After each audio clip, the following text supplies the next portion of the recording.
Good morning. You're listening to Central Wisconsin's 24-hour information station, AM 1320 WFHR. It's time now for the Morning Magazine, brought to you by Comfort Air Heating, Cooling, Plumbing. Welcome, everyone, to Morning Magazine for this February 5th, 2020. I have your host, James J. Maloff, here today. And we are joined by not only Wisconsin Rapids Community Media, but we also have Sheriff Becker in with us this morning. Good morning, Sheriff. Good morning. Pleasure to be here. And we have Susan Pearson in with us, officer over at the Wood County Jail. Good morning, Susan. Lieutenant Susanna Pearson has been in our jail for several years, since 2004.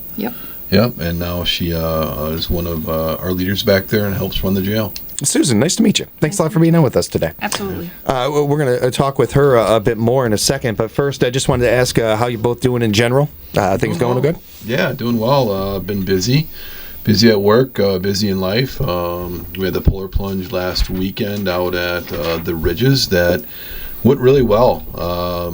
We had a venue change. It used to be at Anchor Bay, and with the new development out at out by Anchor Bay, it just logistically wasn't going to work with parking. So the Ridges grabbed it, took it, and run with it, and it went over very well. The event raised somewhere around $40,000. So that's great for a community event. Our team. We raised about $5,000, and this year we talked in a few of our corrections officers to join the team. We had 8 people take the plunge, and it went well. The venue, even with the change, there's probably less people there, but it's something new, and I'm expecting it to grow. Yeah. The Goskas did an outstanding job with coordinating the event. They had obviously plenty of parking. It was a little different this year jumping into a pool. Yeah. But the water was still cold. So, right. It's the same effect. Yeah. So they had it set up well with with all the people that coordinate that event. And as I said before on the show, that connection that law enforcement has with Special Olympics goes back so many years. And it's really nice to get the opportunity to hang out with the athletes. Some of them plunge. Cole plunged again this year, and he raised over $9,000 himself. So just it's just a great opportunity to get out, in the public and interact, not with the people, but the athletes that come out, and that's what it's all about, supporting the athletes. So it's a friend of mine, April, works over at the jail, and she was sending me pictures while at the event and everything, and it was so well attended. That was the first thing I noticed, and there was not one person in any shot that I saw, whether it's on Facebook or anywhere else, that wasn't smiling. Mm-hmm. And when you're smiling in that scenario, where you're basically jumping into a pool of water in this weather and everything, and you're still smiling and all that tells you how much fun the event is, but also how much it means to the community. How important this event is. Some fundraisers are fun, and not to say this isn't fun, but again, you're jumping into a pool of water in the middle of January. You're not doing that because you just you feel like it on a whim. You're doing it because it's an important cause and it means so much. And if you need any more evidence of how great and impactful this event is, that money raised, that is not a bag of change right there. That is impressive. That's really something. It's nice. We've been doing it for I think this was our 7th year, and we've raised our team has over $40,000 from mostly community members, and local businesses that step up, and they're not just supporting the sheriff's department. They're supporting, James, what you said, the cause. The Special Olympics, and I always go back to recommending folks to go to the. Sometime in June they open the summer games for the athletes, and it's just breathtaking and humbling to be there to support all the athletes coming from all over the state, and they meet in Stevens Point, and it's just breathtaking. Just to see the smiles on the athlete's face, and just a high five or a hug, and how much they appreciate that. And again, that connection with law enforcement is so strong. We do a lot of events, not just the polar plunge, but Run with the Cops. Tip a cop. We'll either do it at a local restaurant or Buffalo Wild Wings. It's just it's a great opportunity to get out and support Special Olympics. Well, and it's another opportunity with any of these events to keep building that bridge between you guys and citizens, and that comfortness, that level of, no matter what age, especially I always think of younger kids when it comes to this, but really any age of any person feeling comfortable. I'm in trouble, I go to you guys. That sort of thing, and no hesitation and everything, and this idea that using our departments for what they're for and everything, and anytime we can do that is a beautiful thing. Then you add on top of it the money and then what it's raised and all these different things, the fun everybody had. It's great. It's a great idea. I've got to do it one year. I have to experience it. I have to be able to tell myself that when I'm 90 years old, if I'm lucky enough to get there, that I did this. Next year, man, I'm telling you, I'm going to be there. But I might hold you to that. I already said it on the radio, so now I have to. Yeah. I walked right into it. You did. And, if you want to join the Sheriff's Department team, we'll throw a uniform on you, and you can jump in with us. This year, Terry Johnson, one of our sergeants in the jail, he did the super plunge, and I'd done that a couple times, and that's jumping in 5 straight times, over and over. Wow! You have to raise $1,000 to be privileged to do that, and he asked me to do it this year. I'm like, been there, done that. Yeah. I'm good. It's a one-time thing. Like, yeah. How bad is it? I'm like, it's not bad. No, it's not bad. Right. But he did. He was a trooper, and did it 5 times, then came back and jumped again with the team. So. Big shout out to Terry for jumping and doing that, not only raising the money, but just supporting the cause. Yeah, a big shout out to Terry, and a big shout out to everybody involved in the event. Just wonderful to hear how great it went. That is really cool. Yeah, it did. And again, I want to mention that we have Suzanne in with us here today, and we're kind of trying to ease her into this a little bit and everything. We don't want to throw her anything too heavy real quick. Suzanne, tell me how you'd solve the Middle East crisis. No, we're not going to go there. But I do want to take advantage of having you in studio with us because what you do not only is important for our community and everything, but there's a lot of listeners out there who are just getting kind of started and looking at getting into law enforcement. Sure. And when it comes to that, what made you decide to want to do this for a living? Back in 2002, I was starting out at Midstate, deciding what I wanted to do, and I took a career awareness class. I scored high in protective services, and law enforcement class at that time was full, so I did corrections. Nice. So nice. It's been a really good fit. Did you, when you were young, kind of always want to do something when you were an adult that helped people, that did something like this? Absolutely. Serve my community, help people. Yep. It's a pretty common theme. I imagine it was similar for you. I know that when I've asked you this question, Sheriff, that it's been one of those things. You kind of touched on that as well. And it's something that we need as many good people as we can get in these positions. And so I always like to take a moment and kind of just touch on your backstory a little bit and give people that, because there's a lot of other people out there much younger than me that are just getting started and everything. And we want to encourage them to join these positions and these things and do stuff, because it's not only a great career, but it is a great way to benefit and help your community. Great addition. I know that there is a lot of different things going on over at the jail right now. Yeah. So let's go ahead and touch on some of that. Yeah. Last couple weeks in our jail, we had a couple of suicide attempts, one being last night. But, about a week ago, we had an inmate alert staff right away that somebody was trying to harm themselves in one of our cell blocks, and then everybody, it's just like automatic clockwork. And I got to really hand it out, give a lot of credit to the inmate that took it upon herself to notify us right away. They're looking out for each other while they're doing time in our facility. And again, I got to give a ton of credit to our staff, just going that, letting the training take over and getting that person some help, getting them medically cleared. And I've always talked about the mental health aspect of what we have in our facility that, we'll talk a little bit more about how we're expanding that here very soon. And then last night, I got a call around 6 o'clock that there was another attempt.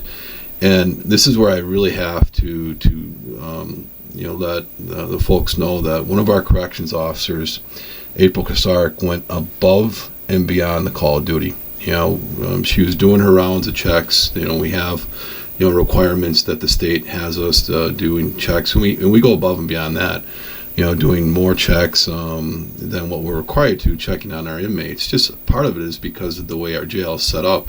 It's a linear style. It's not that open concept that newer jails are. So our corrections officers are putting a lot of time on their feet, checking on the inmates that are in our facility. And last night, I know it was just a sixth sense that she thought I should check on this inmate. And I'll tell you what, she saved this person's life. Bottom line, she just felt something wasn't right and went back and checked on the inmate, and attempt was happening. And bottom line, she saved her life. And we've gotten some medical treatment for that inmate, and we're served. Furthermore, now we're looking into the mental health side of things to help that that inmate out to get through this tough time. But I have to go back to April. Bottom line, what she did was above and beyond the expectations of our corrections officers, and she needs to be commended for it. I'm glad to hear that that the life was saved. I'm glad to hear that the end result was what it is and everything, and that is the big news of that. That's important, and that is great.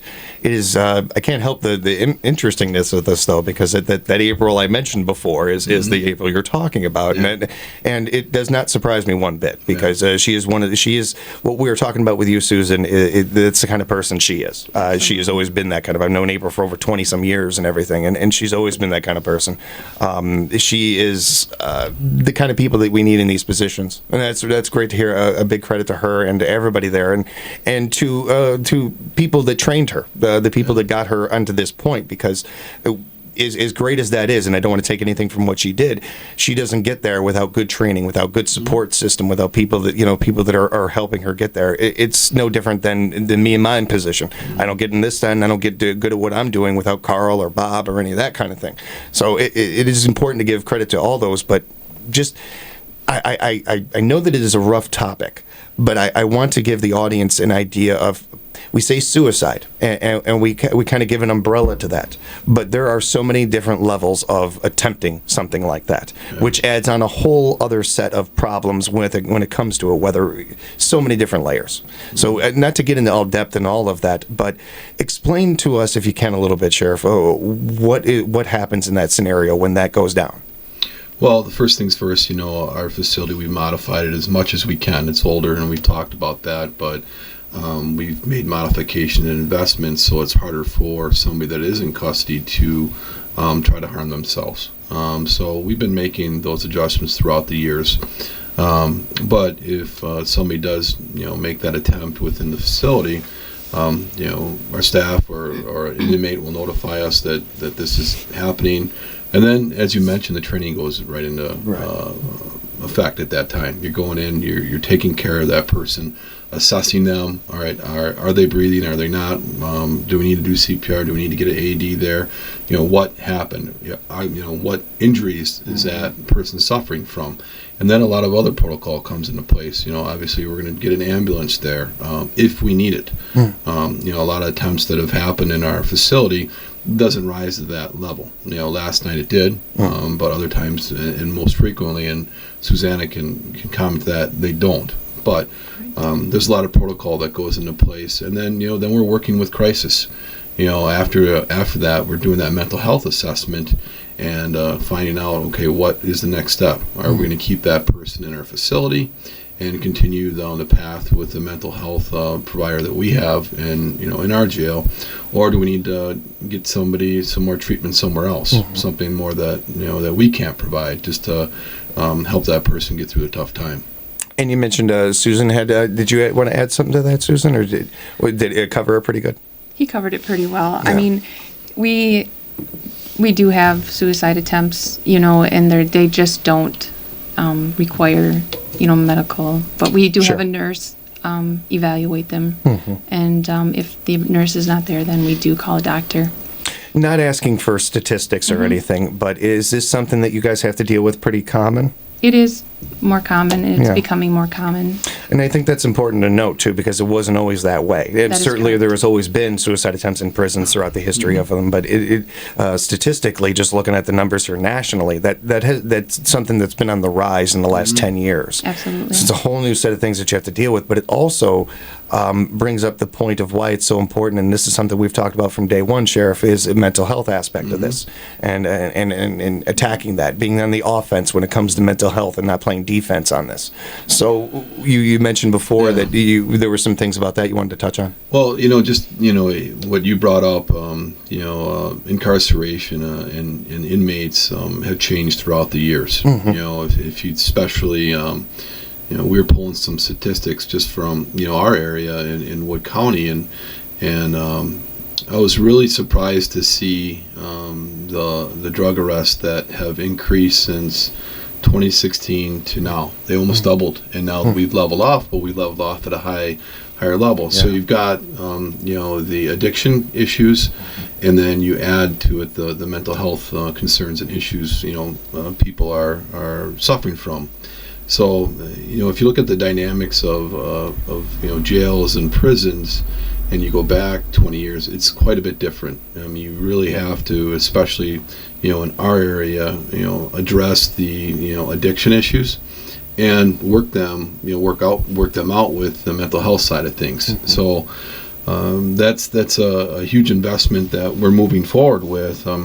Recently, we're changing our medical and mental health provider in jail. We obviously by statute have to provide, especially the medical side of things, and we have a nurse on staff. Currently, we're putting just over 50 hours a week in, just in nursing. We're going to expand that to 60 hours a week, so we have some more coverage on the weekends.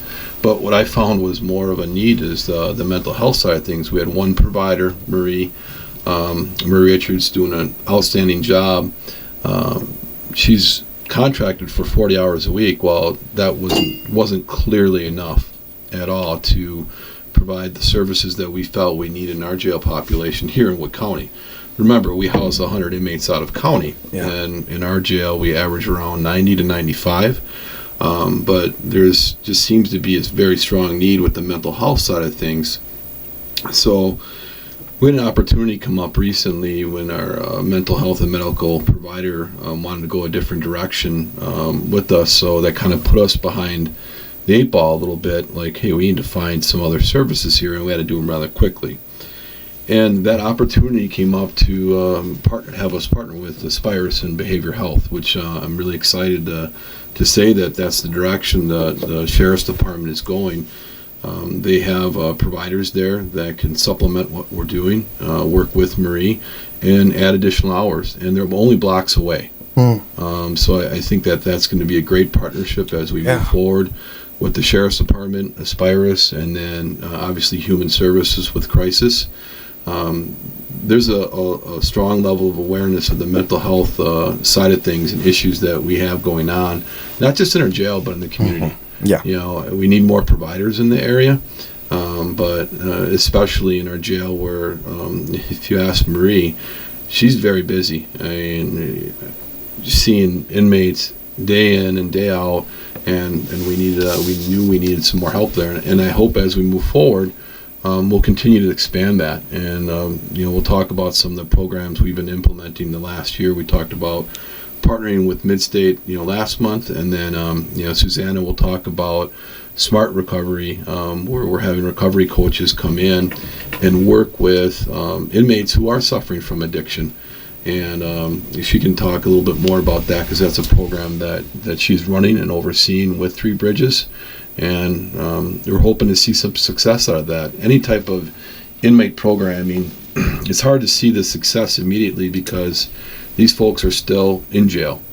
Where you're going to see the success is once they're released, and they're staying sober, they're working, they're providing for family. So really excited to see once these folks are released, and how they return back to our community. Everything's connected, and when it comes to taking just a vanilla scenario of a person gets locked up, and they've got an amount of time to do. Now, we don't throw the book at, or we don't throw them out of society. We this is an average person that's going in and all this and everything. They haven't committed any violent crime or anything like that. They're the person struggling. That person, the plan is that person goes in, they do their time, they pay that, and they come out and they're better for it. They learn from the experience, and they go continue on the rest of their life to benefit society. That is what the overall goal, hopefully, here is. That is not, of course, what happens a lot of the time. And part of the thing that messes up in there is the part in the incarceration.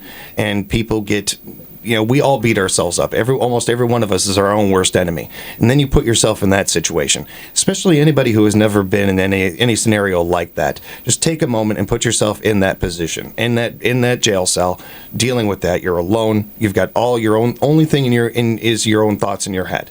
And I'm not asking you to be sympathetic to this, because everybody, you commit a crime, you've got to do the time. You've got it rhymes for a reason, and we understand that for a reason. But I'm saying that to have a little humanity here and a little empathy, and understand that person sitting there in there, there is a sandglass of hope that there is running low. And the more and more that goes out, the less hope they have. And human beings need hope. It is one of the simplest things that we have in this world that gets us motivated, that keeps us going. And if we want that person to be able to come back to society and benefit not only society, but their own family, we have to have that. We have to have some hope. We have to keep an eye on them a little bit. To be able to give them a mental check and making sure that, hey, how you doing over there, and that kind of thing. And them also being able to reach out for help as well, because it's a two-way street. You can't help somebody that doesn't want to be helped. Right. And so it's got to go both ways. But it's one of those things where, and you probably have to fight against this sometimes too, but when I talk to people sometimes why mental health is so important, some people say, well, hey, they messed up. Get them out of here. We don't want them. Well, if every human being was treated that way when you made a mistake, there'd be none of us left. Mother Teresa made mistakes, okay? I mean, every single one of us make mistakes, different levels of that. But we have to, as a society, be able to understand, look, you messed up. You do your time, okay. Now let's move on. Let's get moving here. That's the past. The only way to kind of keep this cycle from stopping is to attack it this way, is to go at the mental health end of things, and not just that angle of it, but it is a big part of it. Yeah, and as we've been moving forward with our jail study. It's no secret that we talked about what direction we're going as far as a new facility, or potentially a new facility, and we're doing a jail study right now.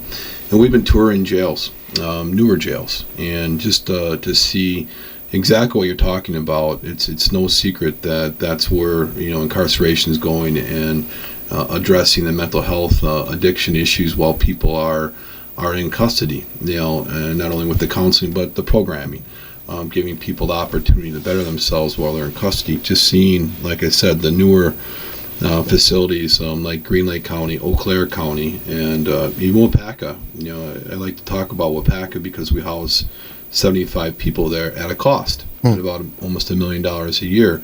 And we recently toured their facility, and I had never been in it. And it was nice to see the interest of some of our county board members that have come on the tours with us. Bill Winch and Dennis Pollock, who oversee our public safety committee, have gone on the tours with us, and just to see in the past 20 years the changes in incarceration, that what we're talking about, but the facility itself. I brought up that our facility was built in the mid to late 80s, and it's a linear style, long hallways and then cell blocks along those hallways. Yeah, this is something that came up with the incident last night we were talking about. Yeah, and newer facilities are podular style, like an octagon, and in the middle of it is where your staff is, and then they can see everybody. Right. Everybody, and then, and like I said, bringing up Wapaka, and that's a 20-year-old facility, wouldn't look like it. Especially when you're seeing Eau Claire County, which is 5 years old, and Green Lake County, which is 10 years old, that it's this, this open podular, concept where you can have eyes on people. Whether they're classified as a minimum or maximum inmate, you can see them, and you don't have to rely so much on a video camera system like what we have now that we need to upgrade. So just to see those different, those changes, that probably happened, sometime in the mid 90s, somewhere around there. Obviously, it wasn't in the 80s, but sometime in the 90s, because I go back as Wapaka, when they built their new facility in the early 2000s, they had that style. So it's just interesting to see that change. Yeah. Well, and we're going to take a break in a minute here, but I wanted to ask real quick. And again, we're speaking with Sheriff Becker and Suzanne Pearson, officer over at the Wood County Jail, lieutenant officer over at the Wood County Jail. I want to make sure you get that right. You deserve that. You get the title right here. You've earned it. When we're talking about this, I know that everybody, the dollar signs start popping up in people's heads and everything, and worrying about that. But each time we've talked about it, more and more it seems to make sense that this is something that's going to need to be done sooner than later anyway. Eventually, this is going to have to. I don't know about time frame wise, but it's going to have to be done in the next 10 to 20 years here, or something like that. But the cost of whatever it costs to make a new jail, it sounds like to me that you can make the argument that investment is going to pay for itself eventually, with us not having to send citizens people to other jails and that, and that just that part of it, let alone the other things that this does.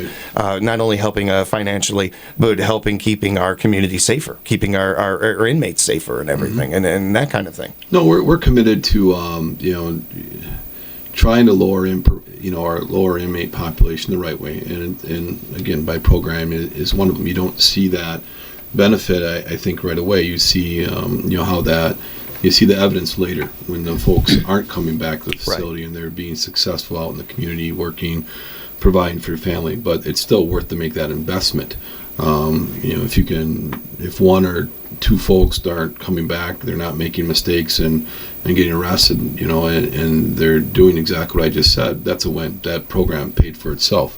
And a lot of the programming that's out there doesn't cost us anything. It's a lot of it is grant funded because they work, But then you have to look at other thoughts or ideas that how else can we lower inmate population and keep our community safe. There's a balancing test there. You can't, there has to be consequences for actions that people take. When they make a mistake, they commit a crime, and they get sentenced to do whatever time that is in our jail or even prison. That's on them, right?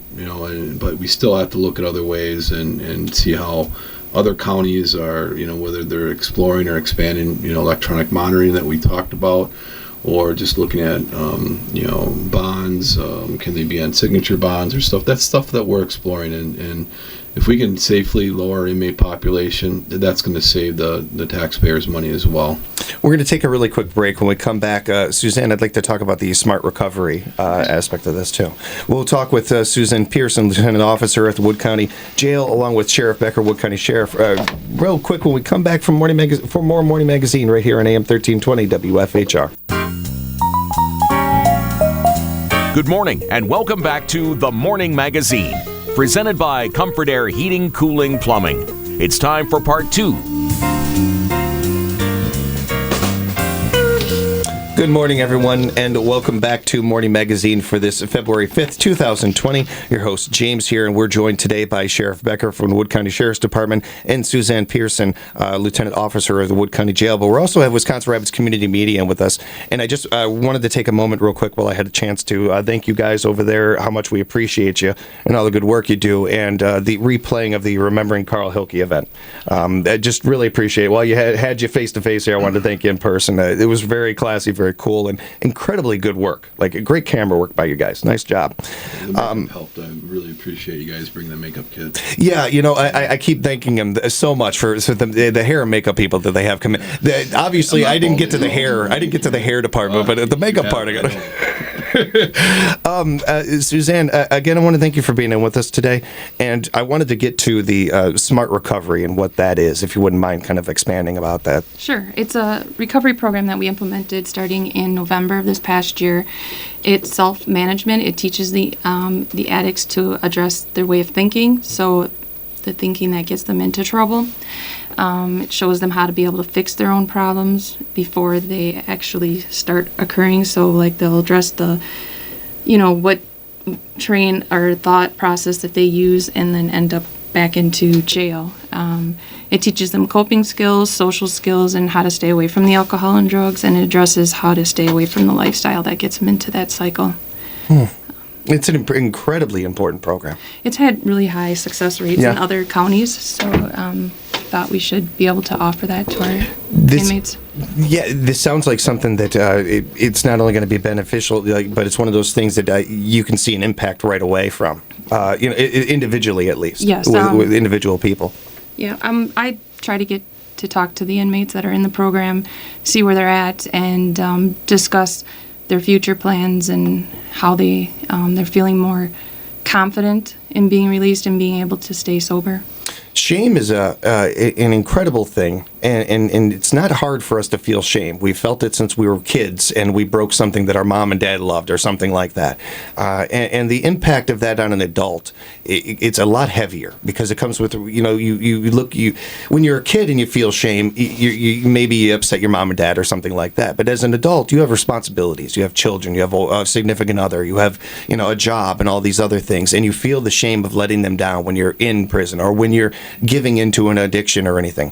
As somebody who grew up with this as addiction and all those different things, I can tell you from not just seeing it in that level but other levels, there is nobody that goes out there and says, well, I want to be an addict. I want to be addicted. It is not a choice. It is something that happens. It is a chemical imbalance that goes on in our brains that we can't necessarily just go right in there and fix. Not even a brain surgeon could do that. It takes these kind of things. It takes a program like this, and it also takes people that give a darn.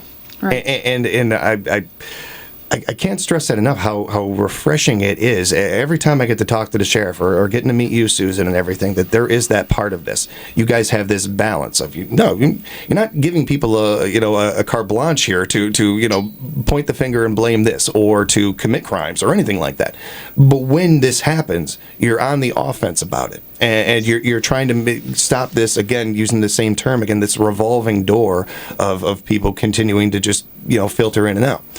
We want to get this where when they come in, they're better when they leave. Absolutely. It seems like at some point in history, we got away from that with this system. And it is great to see that is something that here, it's being attacked. It's being worked on. And in this program, you've been able to see some results already. Has it already been implemented? It has been implemented. We have our graduation coming up, our first graduation class of 6 of the inmates that will be graduating. Wow. They're all set for release soon afterwards.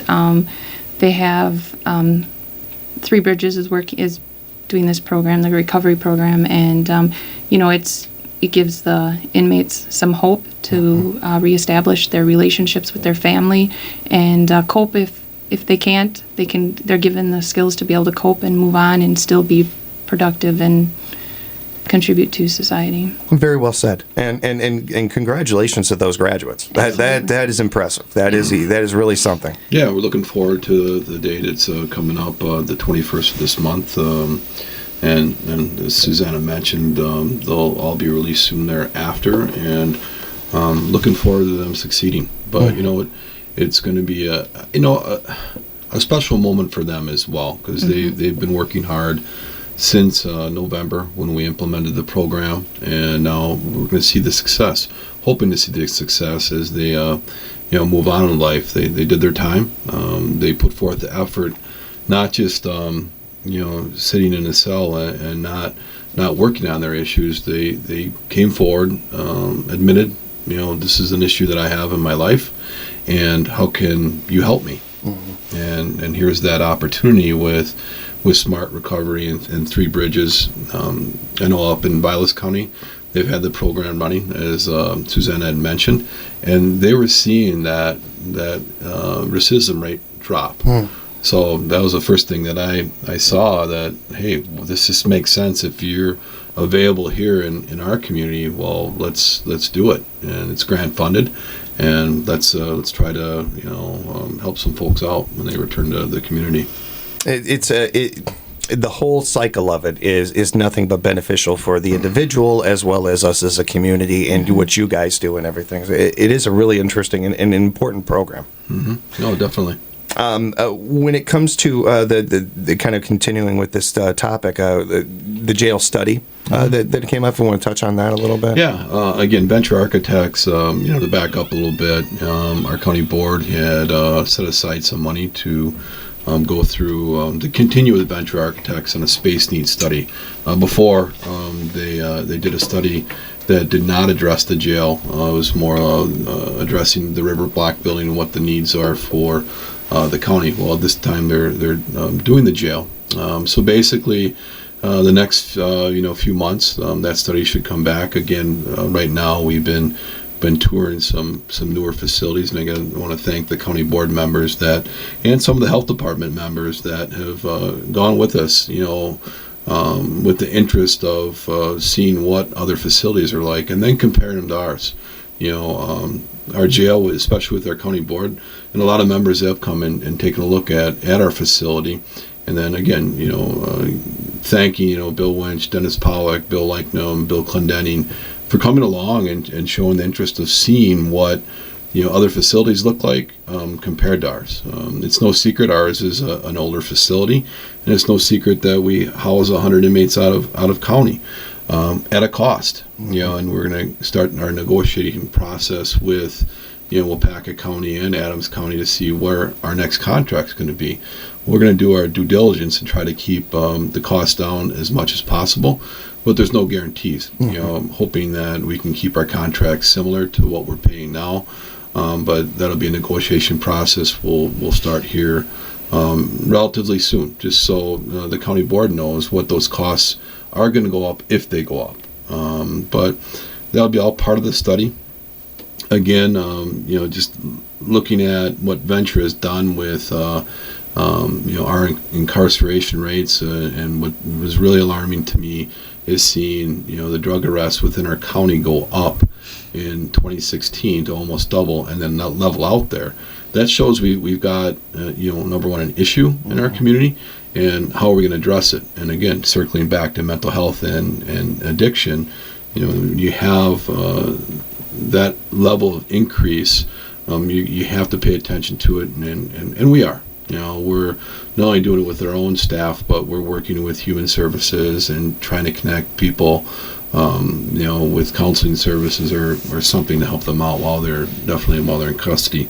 Another part that we've been discussing, and we're looking at another grant opportunity for a discharge planner.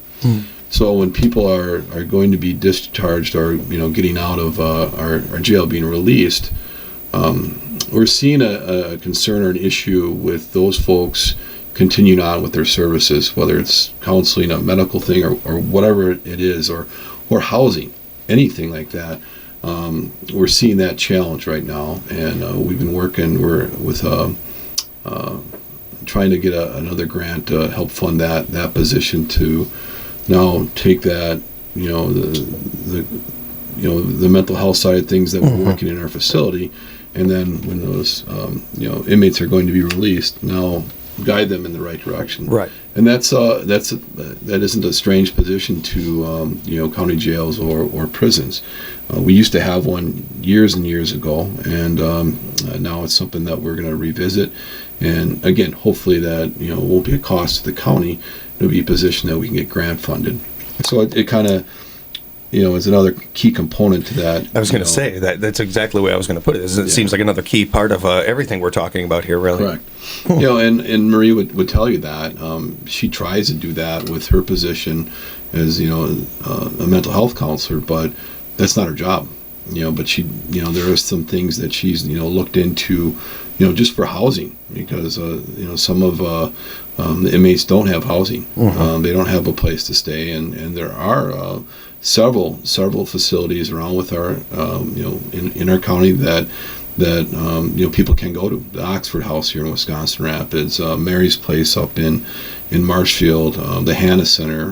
There's a lot of these opportunities that we can connect people with sources so they have a place to stay instead of being homeless and then kind of going back to that lifestyle that brings them down to addiction. Right. And again, kind of cutting that off at the pass. And one of the things too that with all of these that we're talking about, the smart recovery or something like the things that you're talking about there, Sheriff, these are things where it's not about, it is the teaching somebody to fish, not just giving them some fish. It is empowering them. It is giving them a chance. Here you go. Here's a second chance.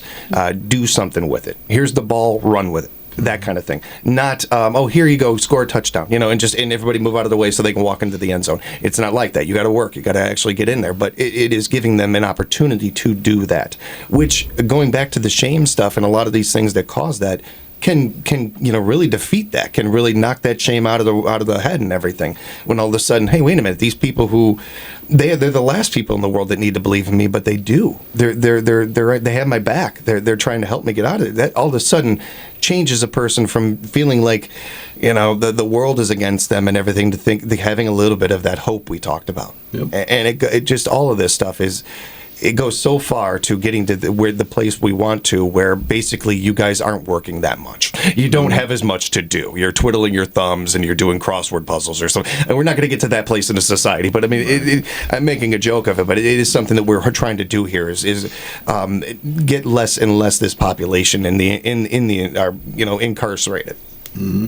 Oh. Agree with you. I want to touch on the Men in the Kitchen event, and I also want to get to our Snowmobile Patrol. Yeah. We've got to take a quick break. Let's take our break now. We'll come back, and we'll just go ahead and go all in throughout the end there. We'll cover that. We have Sheriff Becker in with us from the Wood County Sheriff's Department, along with Suzanne Pearson, Lieutenant Officer at your Wood County Jail, and along with Wisconsin Rapids Community Media joining us right now on Morning Magazine, AM 1320 WFHR. We have Morning Magazine, and we are joined by Sheriff Becker and Lieutenant Officer Suzanne Pearson, along with our friends at Wisconsin Rapids Community Media. We had Deb in a little bit ago from the Family Center, and she's one of my favorite guests to come in. I love having Deb in. I always joke with her that I hope that one day we have where Deb has nothing to do, that she has to find something else to do and everything, and that we don't even need the Family Center, but we do. Yeah. And they are doing some of the most important work in this community, being there. And I've always loved, especially since coming on and doing this job, seeing the relationship between you guys and them is so vital to our community, and it's so much fun. But there is some fun parts of this too, and one of them is coming up with Men in the Kitchen. Yeah, towards the end of the month, we got Men in the Kitchen. We've been participating in that since it started. I remember Judge Ed Zappin asked me to help cook, and I'm like, I'm not a really good cook, but I can serve. But anyway, that was several years ago, and it's a nice community event that has moved around a bit. Ridges had it, the Mead, and now Bullseye. But it's a great community event where you'll have local people come and volunteer to be chefs. I guess the Sheriff's Department has a team going way back several years. Sheriff Riker was doing it. We'd help him out. Now we continue the tradition on, and the same group of people are continuing to prepare a meal that a family center will auction off, and then we serve it. So this year our theme is Taste of the Wild, and Scott Mahaka, one of our investigators now, he is a chef. Yeah. And we talked him into helping us out last year, thankfully, and just helping him out prepare a meal and just to see the precision and how he cooks things and prepares things. So really excited for him to come back, and we're going to do a couple different meats, elk, bison, beef, and then have a bunch of sides. And have to do a big shout out to the Weiland family. They bought our table again. A great group of people. Andrea and Luke. Luke's an attorney in town, and we're looking forward to serving them again. But it's a great community event. It's fun, and we have a good time, doing it. And you brought up, perfectly, James. It's a fun event for us to kind of focus away the negativity of some of the issues that the Family Center will have to deal with, and thankfully they do. They provide a very, very important service to victims in our area, and this is a way that we can get out and team up with them, and provide some funds, help them out. But it's a fun event. I know the police chief is doing it again. Herman Blevins is. I know a lot of other community people that have been doing that, have stuck through it, and it's fun. And Deb does an awesome job, and her son Cole is going to help us out. He's done it in the past. That's what I heard. So we're looking forward to that. It's an event that I've watched from afar for a long time, and I've admired everybody that is a part of it, and I'll be a part of it this year. I'll be there. It's going to be a lot of fun to be. Throw any food at me, okay? The whole. I was going to ask off air if there is any like fines for food fights.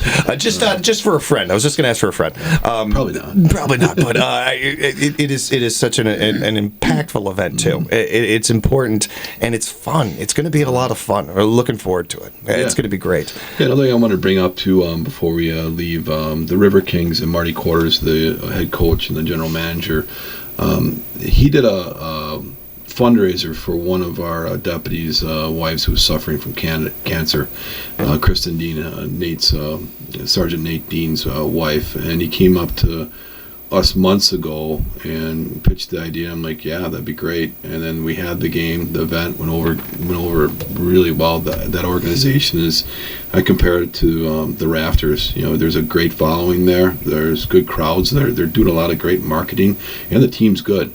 Yeah. But last Saturday they presented a check to Kristen for over $2,000 for a game that they dedicated to her as she continues to fight through cancer. So thank you, Marty. Thank you to the River Kings, all the staff, the hockey players. Great group of people. Great guys. We've had Coach in a couple of times and talking to him, and he was so excited about the Pink the Rink event and what they could do with it. And then once they saw the total and everything, his eyes were just big as saucers. And it is also something. I'm glad you bring it up too, because I'm sure that the majority of the community understands it. But these guys at the River Kings, it is a great team. It is a great team. And coached by a great guy, and congratulations on that 200th victory, Coach. But also, they're doing so much in this community, and I don't know how well known it is, because they're not doing it in like taking selfies as they're doing stuff. Like they're just doing it. They're just out there actually being. One of the first examples I have in my head is when the storms happened here, and I'm driving to the station here and seeing River King players like out helping people, like within hours of this happening and stuff. And it wasn't something anybody was reporting on. It wasn't talking to the coach later about it, and everything was something that they wanted to do. They wanted to know what they could do to help. These are great kids and really good and very talented too. Like I don't want to take that away or anything. It's a great team. Go check them out. Definitely. But it is great to bring up. I appreciate you bringing it up. We've got a couple minutes left here, and I wanted to touch on the Snowmobile Patrol. Yeah, we have a Snowmobile Patrol. We've talked about it before, but just so everybody knows, most of the trail system within Wood County is closed. Bakerville and Auburndale might be open, just a little bit further north over by the Marshfield area, but the rest of the trail system within our county is closed. And that's just par for the course. I'm an avid snowmobiler, and I don't like to travel north, but with the weather conditions, they kind of bounce. Here it's below zero today, and then how many days ago was 40. Yeah. But anyway, the trail system's closed, but I always like to shout out to the 7 clubs that take care of our trail system, along with the Wood County Parks Department. Sandra Green being the trail coordinator with all of the clubs. A lot of work goes into making sure that these our trail system's open, and sometimes people just don't understand what it takes. They make the assumption that, all right, you have a trail system, it's like a highway or a road, the county or the city will maintain it and deal with it. No, that's not what happens. It's the clubs that go out and work very hard to do the grooming, to trim trees, to work with the landowners. That's the biggest shout out you have to give to the folks that volunteer their land to allow a snowmobile trail to go over it. And then that's where we take it very seriously at the Sheriff's Department. The DNR does too. When people go off the trails, you're trespassing. Yep.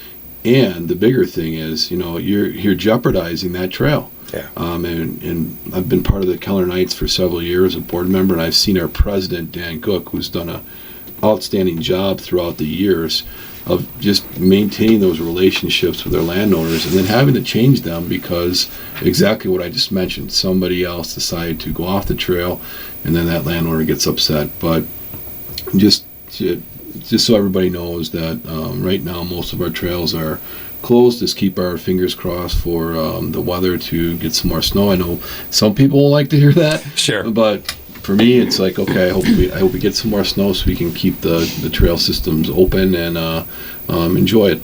Yeah, I'm looking forward to it. I haven't been able to get out there yet this year, so I want some more snow too. I want to be able to get out there and snowmobile a little bit. And you bring up some really good points there, especially I'm just in the last couple of years learning some of that stuff as far as what the relationship of landowners and the DNR and all this and making that work. So a good credit to every one of them and making this happen and keeping in line, because we want to keep these open. We want to keep being able to do this and enjoying it. So it's a great point to make. As always, not only honest and transparent, but just a great conversation with both of you. Thanks so much for being in with us today. Thanks for having us. And be safe out there. We appreciate you. So be safe, and thanks for everything you do. And a big thank you to our friends at Wisconsin Rapids Community Media. Always great work. Thank you, guys. Again, we'll talk next month. Yeah. And good. Susan, you come by anytime. You come by anytime. Even if you got nothing to talk about, you just come on in. All right? Well, we'll make sure she talks about something. Sounds good. Sounds good. A big thank you to Sheriff Becker of the Wood County Sheriff's Department, Suzanne Pearson, Lieutenant Officer at Wood County Jail, and our friends at Wisconsin Rapids Community Media for being in with us. Join us tomorrow for more Morning Magazine on AM 1320 WFHR.